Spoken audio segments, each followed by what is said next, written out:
What's up, everybody? My name is Ralph Johnson and welcome to another episode of Ralph Johnson Photography. I am here at the lovely Jewel Box here in the St. Louis Forest Park. But we're going to be talking about the top 5 tips, 5 tips to get for landscape photography.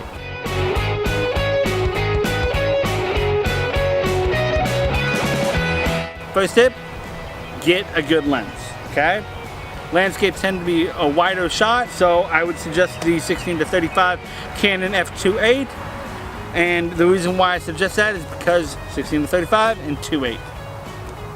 Duh, I know. Anyways, that's my first tip. My second tip is if you're using if you're shooting in the sun, use the sunshade, okay?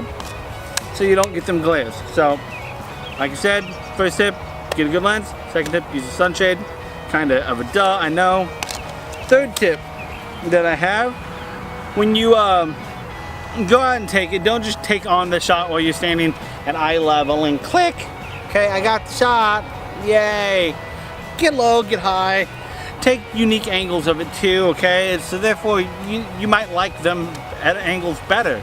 Okay, so my fourth tip, okay, is take a polarizing filter with you. Okay, because you may want the bluer skies and stuff like that, which is fantastic to have. And my final and fifth tip for taking landscape photography, okay, is take long exposures. Okay, so that's my 5 tips for that. Okay, so anyways, if you like this video, hit the like button. If you care to subscribe, go down there and click that. And if you want to know when I post, be sure to hit the bell too. If you guys want some merch, I sell these shirts. If you don't, well then, hey, great. I'm glad you guys came by and stopped by for a quick tutorial lesson. I'm sorry about the airplane that's up there. Actually, it's right over there. But anyways, yeah, so that's it for this week. Peace out. Bye.